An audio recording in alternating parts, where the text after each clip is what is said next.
This morning, I'm going to share a bit different what I normally share, and it's more a message for the vision for 2026 that I'm sensing for us for this year. And so one of the things that we normally I'll spend a lot of time with the Lord. Not that I haven't been spending time with the Lord over December, but something has told me to wait, just to wait before I release what we feel for what the Lord is wanting to do in this church. And last weekend we had Chanelia with us, and we felt that it's a word to be waited, a weighted word, and we had to wait for it, for not that she's God, not that she's right, but it's something that she's going to bring, and she's going to confirm what the Lord has already said through us beyond this pulpit. And boy, oh boy, every word that she nearly said, everything that she said, I've been preaching from the 23rd of November last year. If you've been here regularly, you would have picked up the trend. And everything she confirmed, every word she confirmed. Yes, she gave us a whole bunch of promises. She feels it, a whole bunch of extra things. But I believe that will be the outworking of if we get this thing right first. And the one thing she spoke about mostly was this thing. That muscle thing, build up our faith. If our faith is not strong, none of it will happen. None of these things will happen. But we're going to have strong faith. We're going to stir ourselves. And faith is an action word, remember? This thing next door that's happening as action. I remember when this started, just a little stoop that we wanted, a little stoop. And I remember I had 8,000 rand. And I said, I'm going to put my action to faith. I'm going to put my faith into action. So I'm dyslexic like my wife sometimes, sorry. And we took that 8,000 rand, we bought the steel, and we bought the plastics, and we put it all out there. We built the wood around there. We said, Lord, now you're going to provide the concrete. And He did. He provided the concrete, just as we put our faith into action. And it just happened. And if any of you know me well, I want things to happen like this. I'm not a patient guy. Yes, one thing that God didn't give me with is patience. I want to just wave my wand and building up. Oh, thank you, Lord, it's done. I want to see it happen quickly. I want to see chairs in there, new carpets in there, painted, everything all at once. But the Lord is doing something in my heart and saying to you, wait. As this journey goes, I will provide. And He's done that. He's done that. We will have this building up. The building will be complete before the end of February. Will be complete. Completely up. Walls and all will be up. Yeah. Painted. Everything done. And you saying there to yourself, today is the 8th of February. That gives us 20 days. Yes, 20 days. Literally, probably a day or two over maybe, but it will be done latest first week in March. Everything will be up. And so we got a contractor here that is moving. He's not playing. And so he's moving and he's going quickly. So I can see that this thing will be up quickly. So we're trusting that in March we're going to start running our first dry services this side. And by the 1st of April, that you don't know of, is our official opening. The 1st of April, it's a Wednesday night, yes. We're going to celebrate. All the churches in this area is going to come to celebrate with us that night. 1 April, we are doing the official opening of this building next door. 1 April. And so mark that on your calendar. It's a weekday, yes. Lift your backside and come out. Like Hannah said to us. Hannah said that to us at our prayer meeting the other day, that we should get off our asses and start doing something. And so we're going to be doing that. So I'm just quoting Hannah, so I'm not quoting me, okay? All right? Hans, we're quoting you, bro, okay? But I agree with Hans. We got to. Remember what I said at the beginning of this year. If we want to expect different results this year, if you want to have a different life this year, what about doing life a bit differently to what you did last year? If you are lacking coming to prayer meetings, come to prayer meetings. Come, change something that you weren't doing last year. Do things differently. Come earlier to church. Come be part of the pre-service prayer meetings. When there's an event, try and be there. Do it differently. Don't be the same old same. Oh, I don't do those things. It's a weekday. I don't drive at night. Where's that match? Put that match under the... Well, I think Chanel said it last week. We need to put fire under our backsides. That's all we need to do. I'm praying fire over every one of your backsides. In a nice way. In a very nice way. That we can all get involved with what God's wanting to do with us. And God, and boy, oh boy, God's got plans for us as a church. And it's beautiful with what He's wanting to do with us. So, Vision 2026. You guys can put the image on for Vision 26. I love this image, fire. And we believe in the fire of God. And the fire of God, I believe, is over this church and is over every single one of us. So the title to what I want to this year that I'm feeling is From Remembrance to Rest, From Strength to Impact. And that we're going to go to a place of rest, and we can rest in the Father, and we're going to start becoming an impactful church in many different ways. I believe, as I'm speaking here about these promises over the church, remember, who's the church? Each one of you. It's not just for this building, it's for each one of you this. And so we are the church together. And so in 2026, I feel Destiny Life Church is called to be a people who imitate Christ. We will imitate Christ. We'll do what He did and how He did it. We're going to move in the name of the Lord. Whatever we do is moving in what the Lord is saying. We're moving in your name, Lord. We're doing it in your name. And thirdly, we're going to remember God's works that He's done for us. We're turning 37 this year, this church. There's lots of history of what He's done in this church. And I know I've only been part of it for the last, going on 10 years. But there's so much history of this church that we should not forget. The forefathers, the old bullies that built this building then, where's the three people who were here? Who was here at the beginning? Margot, Frank were here. Dan, weren't you? Where was it? Devika, weren't you guys here in the beginning? Hey? There's a few people who were here. Marina was here. Hafsa's not here this morning. But there's 5-6 people in the church that were here when this was planted, when it started here. This building went up. Must have been exciting to see this building go up. And I've got pictures of that still that I see how they built it. I just wish they built it bigger at that time. But in any case, that was their faith at that time. That was their faith, but what they had. But there's history, and we don't want to forget that. We don't want to forget what God has done. In your personal life, what has God done? Remember, our past don't define us. It's where we're going to that defines us. Our destiny defines us, not our past. Every one of you got a past. And I'm not proud of my past. There's many things I've done in my past that I'm not proud of. But that doesn't define who I am. It defines where I'm going to. I know where I'm going to, and I trust you know where you're going to.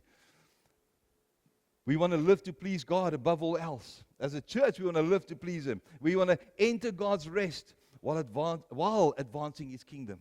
While we're doing, we had such a beautiful time. For those of you that weren't here on Wednesday night, we had the soaking evening, which was beautiful.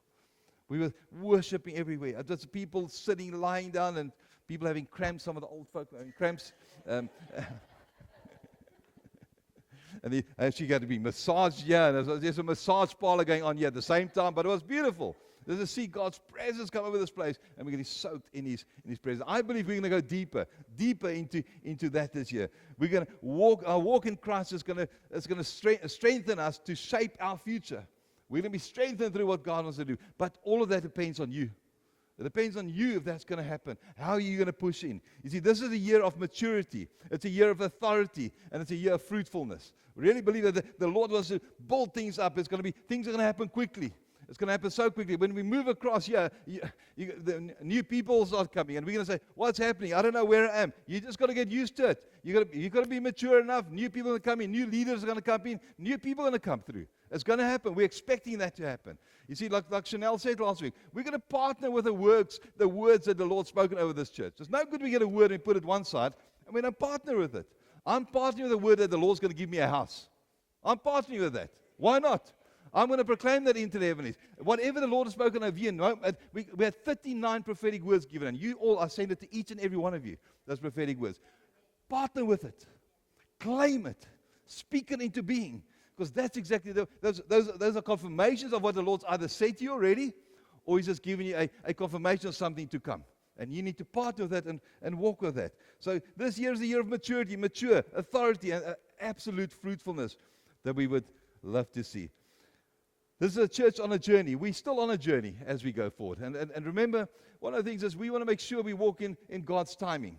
You know, we've got to make sure in everything that we do that we don't go ahead of God and say, God, fit in with our plans. And in your personal lives too. I want to encourage you that wherever you go, do whatever you do, that you don't just do without God. Make sure God's walking with you with that plan. Make sure it's God's plan for your life. You can't expect God to fit into your plans, because that's not the way God works. We seek God and say, hear from God and say, okay, God, Lord, we'll do this, I'll do it, and the Lord will go with you. Let's be like Moses and them and say, Lord, I'm not going to move from here unless your presence goes with me. I want to go where your presence goes. What we must remember is that the Lord does nothing accidentally. Nothing happens. Wherever you are in your life right now, it's not by accident. You're not part of this church even by accident. He builds line upon line, slowly. I'm always reminded about when you drive and there's mist. You can't see very far. You can just see in front of you. That's how the Lord works with our lives. He's not showing us the whole picture, but we've got to trust Him. We've got to trust Him and just keep on going. So over the last season, like the last couple of weeks, God has been speaking consistently to the church. And not random sermons, not disconnected themes, but a trajectory that He's putting us on. He's putting us on a direction of where He wants us to go to. He wants us to flow not in different rivers. Because sometimes we've got our thing and I've got this thing. He wants us to flow as one river. Not shoot off that river either. He wants us to stay in the river. Stay in this river. Flow in this river into one direction. He wants us to keep with each other, doing it all in unity. In unity. Where there's disunity, where your minds are running away, or you're angry with somebody in church, go deal with it. Sort it out. That's what Satan wants. He wants us to be in disunity. He wants us to fight amongst brothers and sisters. He wants us to dislike each other. Always think about this, folk. If you don't like somebody in this church, you don't like God. Think about it. Think about it for a second. Remember, He created every single one of you. And if I don't smock Rory, I don't smock God. Because He made him. Because He made that man. And so I've got to love him, but I don't have to like him. The Bible's very clear. We've got to love each other. But I don't have to like what he does. But as a command, I have to love my brother. But I don't have to like what he does, but I still got to love him. It's two different things. Liking. If I had to come to my wife and say to my wife, baby, I like you. Will you marry me? She would have told me where I can get at. Where I can go to, very clearly. But if I didn't tell her that I love her, there's no way she would ever have entertained marrying me. And so, the same principle. We love one another. As brothers and sisters, love each other. Love each other. Work on it all the time. I believe that God He's been preparing many of us. He's preparing our hearts. He's stirring things within you that you don't even know is happening. There's a stirring happening. Well, let me say this. This year is not a restart. It's a continuation with an acceleration. That's what I believe that God wants to do with this church. It's a continuation of what He's done, but it's going to accelerate. It's going to happen. That's what I say. You have to be ready for what's coming. We have to be ready for all of a sudden. Have you ever driven I always think of my daughter. She doesn't like getting on the highways. She loves driving on the quieter roads. And I've watched her when she gets on the highway, and all of a sudden panic. She hits panic. All these cars fly past her. Now, you've got to go faster, girl. You've got to get into this. You've got to flow with the cars. You can't stay slow at 60 kilometers per hour when the cars are going 120 kilometers per hour. And so I feel the same for us. You can't go at 60 kilometers per hour when the church is going to be running at 120 kilometers per hour. So get ready for an acceleration coming towards us as a church. 7 points I want to share with us quickly that I'll go through quickly this morning. Number 1, not just appreciating Him, but imitating Him. We can't just appreciate. It's nice to, I appreciate you, Jesus. I appreciate you, Father. We've got to imitate Him. We've got to be like Him. Ephesians 5 verse 1 says this. Therefore, be what? Be imitators. Be imitators of God as what? As His dear children. We've got to imitate His ways. He's our model. He's not just our Savior. He's a model of how it's done, how we should live and how we should do things. You see, this season is about maturity. It's about maturing in Christ. It's not about, yes, there's going to be some babies. I'm not saying you're physical, you're a spiritual baby. Some are spiritual babies. And spiritually, you need to get fed. And so we've met as elders yesterday, so we want to set up some discipling courses to help those that are still in the infant stages, to help you grow and lay proper foundations in you. And so we will start that off in March. We will kick that off to do a foundational course, and we'll invite many of you just to come and join so that we can help you set your foundations in a great way, because you can't build on that without proper foundations. You can't build your walls without that. And if you don't understand that talk, just go look outside. And so we have to set the slab properly, foundations be ready before we can build. Let me say this. Appreciation says this. Jesus, I love what you did. But imitation says, Jesus, I will do what you did. We're not here to appreciate Him. We're here to imitate Him. Church, we are moving from spectatorship to sonship and to daughtership.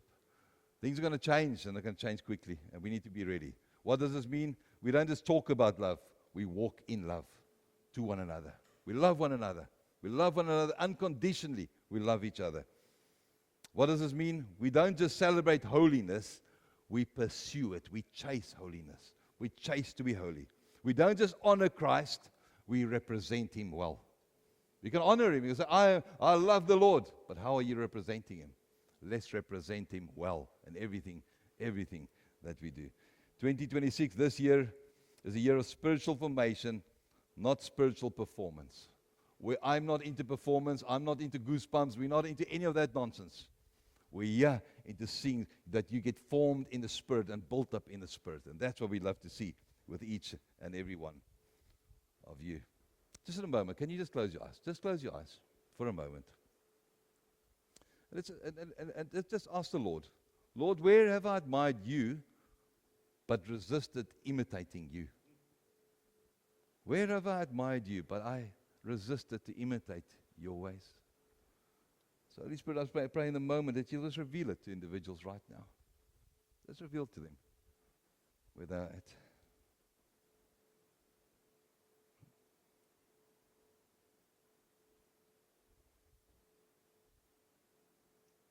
I trust He'll reveal that to you. The second point is in the name of the Lord, our source and our authority is in the name of the Lord. 1 Samuel 17 verse 45, the story of David facing Goliath. David goes out and he's ready to take on Goliath. And then he says these words, I come against you in the name of the Lord Almighty. You and I need to come against situations in the name of the Lord Almighty. If you're facing difficulty, you need to come against it in the name of the Lord Almighty. You're facing illness, you're facing sickness, whatever you're facing, I come against you in the name of the Lord Almighty. You see, David did not deny Goliath's size. You cannot deny your problems. You cannot. You can't deny this. But he denied Goliath's authority. And you need to deny the authority of those problems over your life.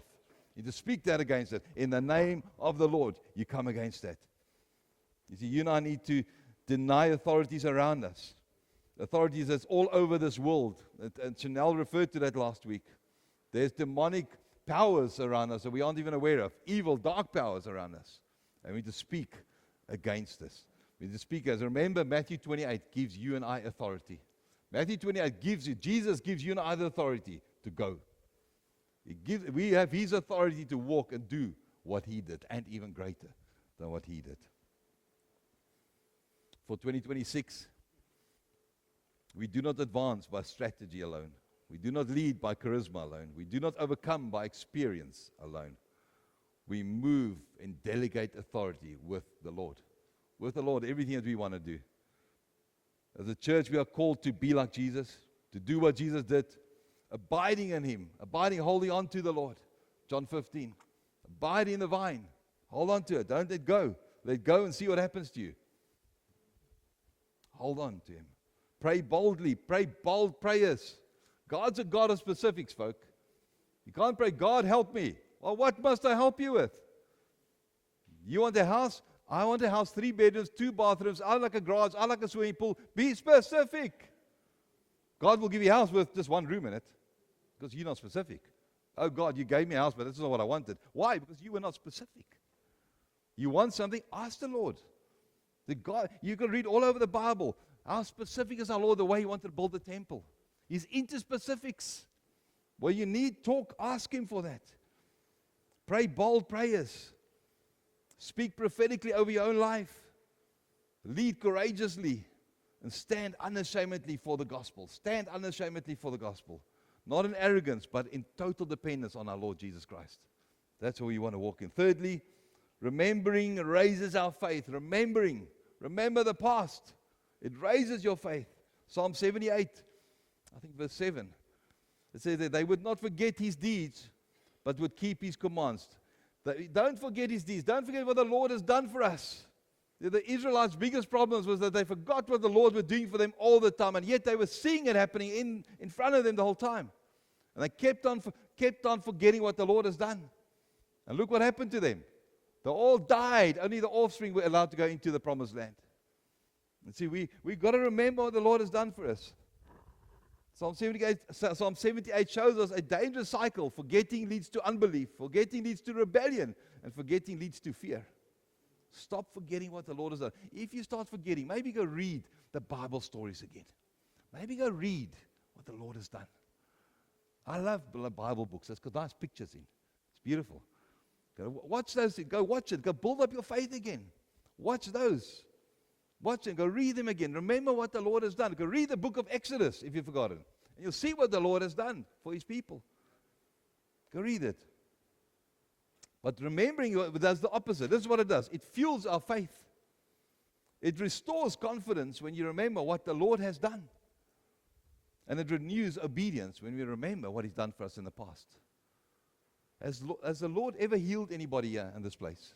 Why did you put up your hand? Who's been healed by the Lord? Does the Lord provide for you? Put up your hand if the Lord provides for you. So the ones that don't put up their hands, the Lord doesn't provide for you. Folk, are you healthy? Anybody healthier? Did you all wake up this morning? Who woke you up? The birds? No, the Lord did. He woke you up with a bird singing to you. Maybe you had a beautiful husband sitting next to you and singing like I sang for my wife this morning. And I woke up. It was a computer. I was just playing the computer loud. That's all I was doing. One of the things, folk, we want to see this church become something for this Lord. This church is not here just to stand here as a building. This is happening here. It's not just an enlargement of His kingdom, a building that we're building. You know, why is buildings needed firstly? Let's say that. Let me address that. A building is not the church. A building is just to facilitate a group of people meeting together. That's all it is. There's nothing holy about that building. But we thank the Lord for what He's giving us. And we will use it to glorify Him and advancing His kingdom in whatever ways we can. But that building is not the church. We are the church. We are it. We are that. I trust that we will become a remembering people. Remember what the Lord has done for us. If you're in a difficult situation right now, just sit down and think, what has the Lord done for me? What has He done for me lately? You know, when I sit down in the mornings, and sometimes I've got nothing to pray for. I say, Lord, I just want to sit in a moment, I remember all the things You've done for me through the years. And when I start just listing them off, I'm just in awe what He has done. There's so much that He's done. And sometimes you need to remind yourself what the Lord has done for you. We're too quick to forget. We only want the recent prayer, we gauge Him by that He hasn't done yet, or you haven't seen it yet. But remember all the things He has done for you. And the most obvious one is every day I'm able to breathe.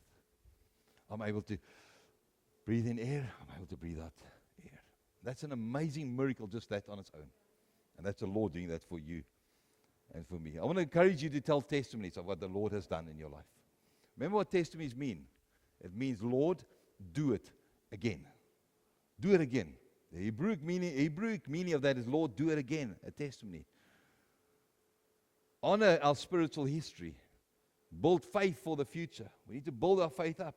Build it up. If you lack faith, what do you need to do? Spend time in the Word. Spend time in the Word if you're lacking faith. Don't call Ghostbusters. Don't go to YouTube. Don't go to Facebook. Don't phone a friend. Go to the Word. Just go to the Word to build up your faith. One of the things, we don't romanticize the past. I don't make the past look nice. I'm not proud of my past. But I can't deny my past, nor can anybody here. We cannot deny it. We let it fuel the future. Because I don't want to be that no more. I move forward. So that, what I was, I don't want to be that no more. I want to be that for my King. That's what we want to be. Fourthly, the biblical meaning of 26. Remember I spoke about that on the 4th of January. The biblical meaning of 26, a prophetic frame. The biblically 26 means, hello? Yahweh. Yahweh, that you breathe. Every day, every breath that you take, you are saying Yahweh. Every breath. This year is not about our strength. but about God's presence in our lives. It's about God's presence in our lives.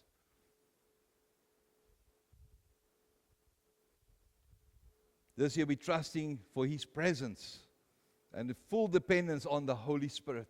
Nothing else. If you're relying on me, sorry, you're going to fail. You rely on the Holy Spirit, totally on the Holy Spirit. Proverbs 3 verse 5 to 6 says this, trust in the Lord. Who must you trust in?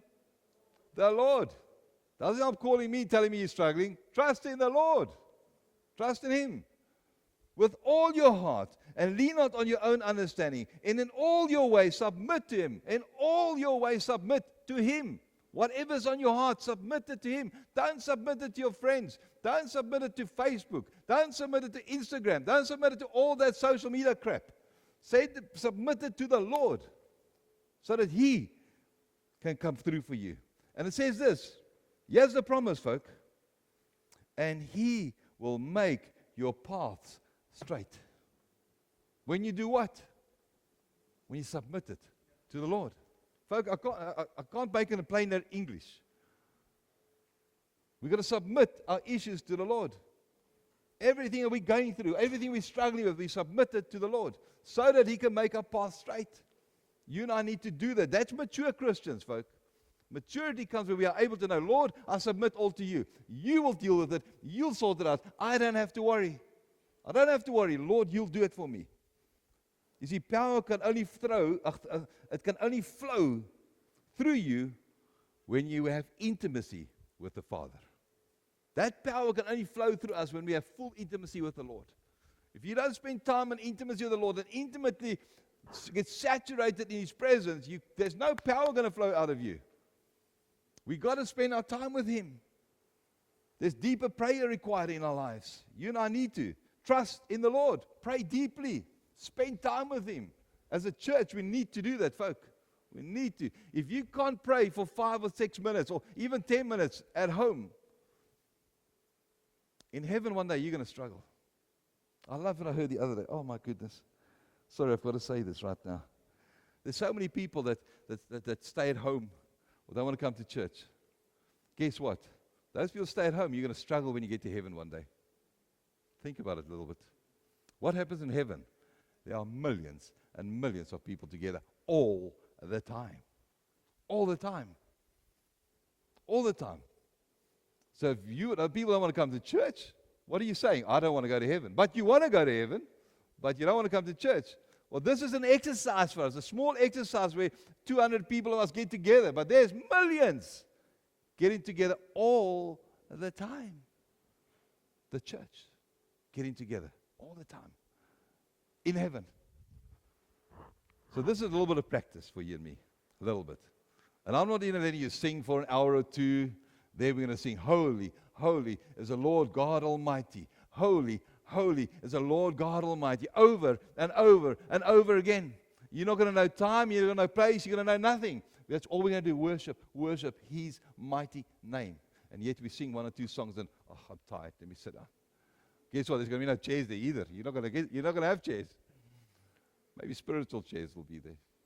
But folk, we need to push in. We need to push in. We need to get deeper in with the Lord. Psalm 46 verse 10, He says, be still. The Lord says, be still. I'm saying to many of you this morning, you need to learn to shut up and be still before the Lord. Because your mouths are too big and you've got so much issue to say to the Lord. Why don't you just shut up for a second and listen to what the Lord's saying to you? Because you want to bring everything to Him. Shut up. He's talking to you. Be still. Be still and know that I am God. Be still. I will be exalted among the nations. I will be exalted in the earth. Maybe we need to be a bit quieter before Him and allow Him to speak to us so that we can open our ears up and listen to what He's saying to us. We need to open our ears. The Lord is with us, folk. That's a promise. It's a promise. He is with us. He is with us. Trust Him. If you trust Him, surrender all to Him. Surrender all that you have, surrender it to Him. Let it down at His feet. We loved our prayer meeting the other day. When you surrender something, you take it to the altar. And you place it on the altar. Remember that in the altar they would bring the sacrifices and they'll tie it down. And think about Isaac. Isaac, when his father put him on the altar, what did he do? He tied him down. And luckily, he didn't get burnt. God provided. But generally, a sacrifice will be tied down, and what happens? It burns, and what happens with it? It disappears. Same with when you surrender your problems to the Lord. You bring it to the altar, leave it there, and it goes up to Him. But what you and I want to do now, we jump behind that. We want to bring it back. Oh, no, I want it back. I don't want to give it all to you, Lord. We take it back and we walk away with burnt ashes, and we still hold on to it. We haven't surrendered totally to it. And then it's still part of it. We become dirty. We become filthy because we're holding on. We have not surrendered fully. And you and I need to learn to surrender to Him. And we need to do it consistently. Consistently do it. Daily. And have consistent intimacy with the Lord. Intimate moments with Him. Deeper, deeper, deeper, deeper with Him. Deep seeks for deep. We need to go deeper, folk. So deep with this Lord. This year is not about human ambitions. It's about divine revelation. We're trusting for divine revelation to come through this year from our Lord Jesus. I believe that this year will be a year that God's going to make Himself known among us. He's going to make Himself known when we worship Him. He's going to make Himself known when we are obedient to His word. He's going to make Himself known when we are full of holiness. We're full of holiness. We're striving for holiness. And He's going to make Himself known to us when we're on mission. We're traveling on mission. We're going on mission. We're leaving next week Monday. Chantal and I are leaving for Namibia. Tammy, where's Tammy? Tammy is joining us. She's going with us on this trip. I believe that there's something that the Lord's going to reveal to her. Just putting her feet out on a mission with us. Just going out there. And so next time, more of you want to come along, we'll hire a bus and we can travel all the way out to Namibia all together, going on a mission together. So we'll do that one day, get that bus. Nice trip to go. Number 5, pleasing God is our primary motivation, folk. So primary motivation is to please God. If anything you do is not to please God, your motives are wrong. Totally wrong. Hebrews 11 verse 6. Without faith, it is impossible to please God. It's impossible to please God. We are not living to please culture. If you're trying to please culture, if you're trying to please people, I've said it many times, I don't care what you think about me. I do not care. I care what He thinks about me. That's all I'm worried about. What does He think about me? That's the one I've got to answer to one day. Not to you, to Him. And same for you. You don't have to answer for me. Not to the person next to you. You're going to answer to Him one day. To Him one day, you're going to answer. We're not living for trends either. We don't want to be trendy. We were discussing yesterday, eldership meeting, how are we going to make the building inside? Are we going to make it Lani? Are we going to make it, what are we going to do inside? What is it going to look like inside? We just want to make it godly. That's all. We just want to honor God in whichever way you want to. We'll paint it pink, I think inside. Is it pink, eh? That's the color we said. Check all the men. No way. Blue. We'll do a dark blue for all the men. We'll do that. We are living to please God. You see, when we're living to please God, it brings freedom. It brings freedom from comparisons. It brings freedom from performance. It brings freedom from approval and addictions.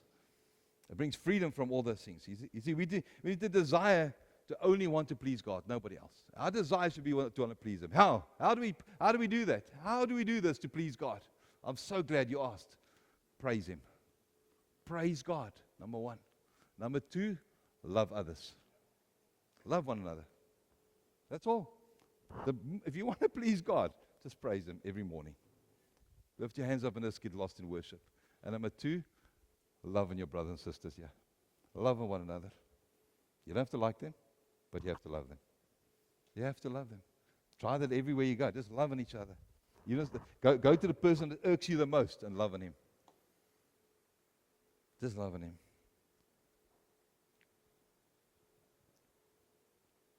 Walk in faith and trust. Walk in love and obedience. Walk in a surrendered life to God's will. And walk being led by the Holy Spirit. That's what we need to do. Holy Spirit-led people. Number 6, entering God's rest while advancing His kingdom. You see, we need to enter a place of rest.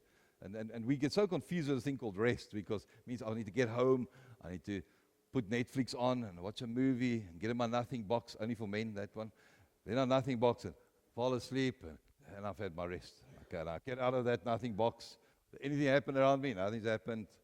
I've rested. Women, otherwise, put the Netflix movie on and they get 20 other Netflix movies in their heads while they're watching that movie. All these other 20 movies are running in their heads. And then after the movie is finished, they contemplate that movie and the 20 other movies, and then they've rested. That's the difference between a man and a woman. That's the biggest difference. They are always active and they're always running with these things. But that's not rest. Biblical rest is that we go and we surrender everything to the Lord. We surrender all to Him. We surrender all our 20 problems that the ladies have. I'm speaking to the ladies now. They have 20 movies. Surrender to God. Just watch that one movie, okay?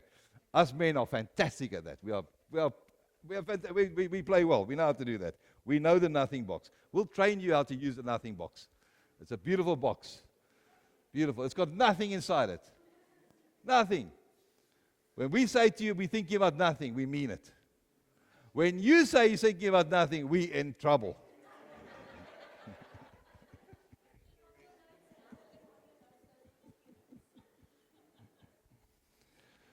Let's enter God's rest. Hebrews 4 verse 10. Whoever enters God's rest also rests from their works. We all rest from His work. God's rest is not inactivity, it is security. There's secureness in surrendering all to Him. There's a security in that. That we stop striving for identity and start serving from identity, knowing who we are in Christ. Learn to trust Him more deeply, folk. Trust the Lord. I love the way, how many times did He say to Joshua? What did He say to Joshua? Be strong and courageous. And I'm saying to you this morning, be strong and courageous, church. Be strong and courageous because the God Almighty is for you. He loves you dearly because you're His children. Every one of you. If you've given your life to Christ, He loves you. You're His child. Being that child means you're a princess and you're a prince in this kingdom for our King. That's who you are. That's who we are. Every single one. You think anything inferior to that, you're wrong. You're a prince and you're a princess in this kingdom. I believe that we will be a people who will work hard, who will pray deeply, will trust fully, and will rest confidently. This rest will protect us from burnout and from pride, folk, when we surrender all to Him. Every time if many of you know me, I get involved in stuff too quickly. And especially with the building project, I start working things, I start doing trajectory plans, and I start planning, what's that going to cost, and I put things together. And then I get in my room and I can't sleep. Then my head is all over the place. And I'm just going to go back to the office, sit in front of my desk, pray, say, Lord, take all these thoughts away from my mind. I surrender it to you, Lord. You'll make a way, you'll deal with everything. You'll sort it out. Rory moans about something. I said, Lord, please, I don't want to worry about his moan. I'm joking. He doesn't moan. I promise you.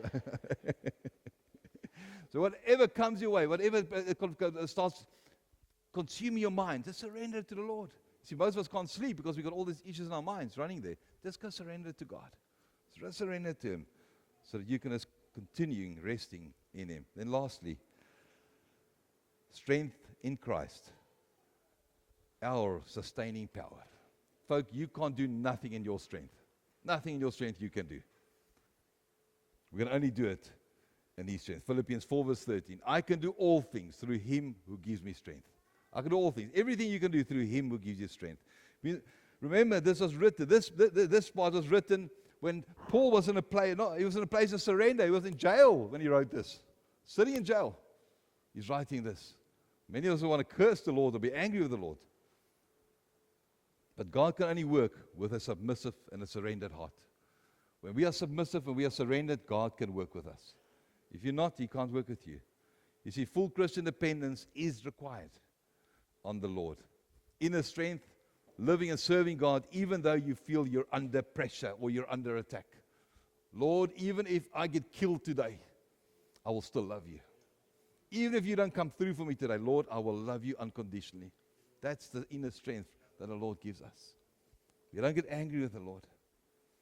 Remain Christ-like under pressure. Have grace. Have grace even though there's pressure on you. Strength flows from union with the Father. We have to have union with the Father, and that strength comes when we are fellowshipping with Him. Abide in Him. Depend on Him. Have a relationship with our Father. Have a relationship with Him. Let me say, this is not a promise of ease. It's a promise of endurance for us. It's a promise of endurance that God will be our strength. He will be our strength this year. This year will require courage, will require perseverance, will require faith, and it will require obedience on our part. But the strength doesn't come from us. It comes from Him. As long as we rely on Him.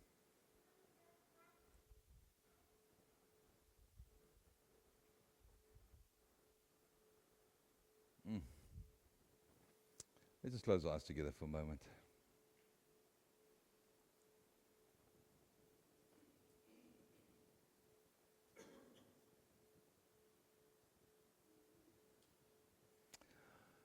As all this that I've shared, I'm trusting that a lot of it maybe you've heard, maybe you haven't heard, or some of it you've heard and you haven't.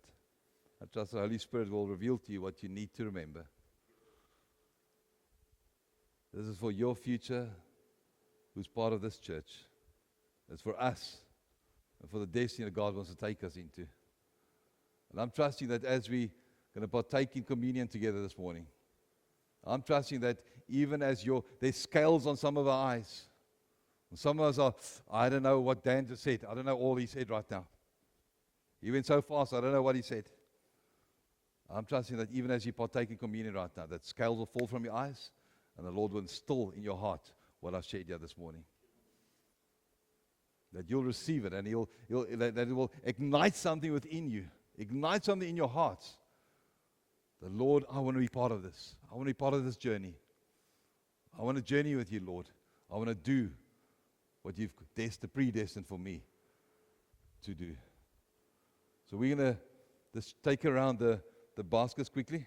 Not the basket, the bread and the juice. Please take one. Don't partake. We're going to partake corporately. We're just going to send it around quickly. We need a few more hands. We got 4. Yeah, 4 there. Just take a piece of bread, keep it, and take a piece of a glass. Let's keep it, and I'll lead us into partaking communion all corporately together this morning. Just in reminding you that the points I shared, number 1, that we'll be a maturing church. Number 2, a resting church. A courageous church. A Christ-strengthened church. A God-pleasing church. A remembering church. And a Spirit-led church. As an eldership, we will not rush ahead of God. We will not lag behind God either. We will walk with God. We'll walk in His plans and whatever He has for this church. And so, as we partake together this morning, I'm going to read the scripture out of Corinthians 11, verse 24. And Jesus, on the night He was betrayed, said this. And when He had given thanks, He broke it. It's a loaf of bread that He broke. And He said, this is my body, which is for you. The Lord sacrificed His body for you and for me. And this little piece of bread that you have in your hands is a symbol of His body that He shed on the cross for us. That body that was pierced everywhere. That body. And we do this in remembrance and say, thank you, Lord. We thank you for sacrificing your body for each and every one of us. Thank you, Lord. Let's partake together.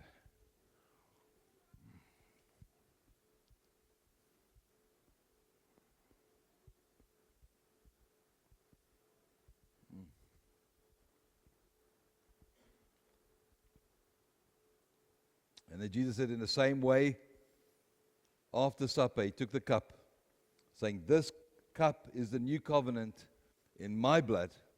Do this whenever you drink it in remembrance of me. For whenever you eat this bread and drink this cup, you proclaim the Lord's death until He comes again. Jesus, we thank you for your blood. Thank you for shedding your blood on that cross for each and every one of us, Lord. Thank you for the protection that your blood brings, Lord. Thank you for the revelation that your blood brings, Lord.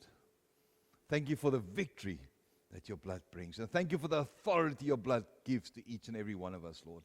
And Lord, as we partake in this right now, Lord, instill your ways in every single heart here this morning. Thank you, Jesus.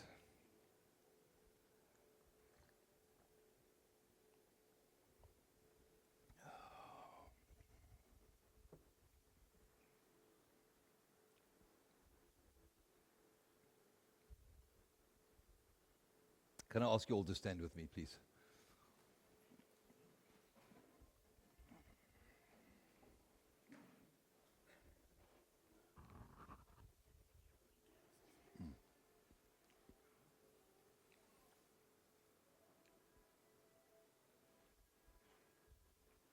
Okay, let's close our eyes together. So I'm going to pray this prayer over us. I'm going to hand back to Rory. Lord, this morning, I offer you our future. Lord, I ask that you'll shape us. Lord, I ask that you will strengthen us. Lord, I ask that you will lead us.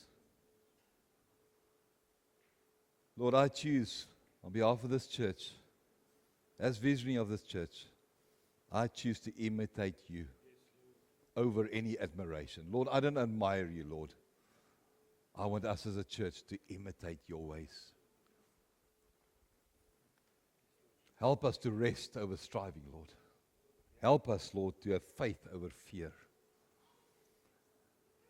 Help us to walk in boldness in everything we do, Lord. Give us courage, Lord. Lord, help us to surrender all to you. Because when we surrender, Lord, victory is in your hands. And Lord, you will set us free. And so, Lord, this morning, as a church, we surrender in our hearts whatever is consuming us.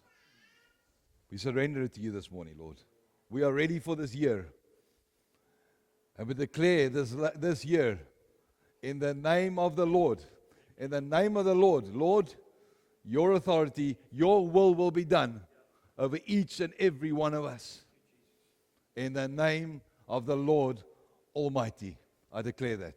Amen.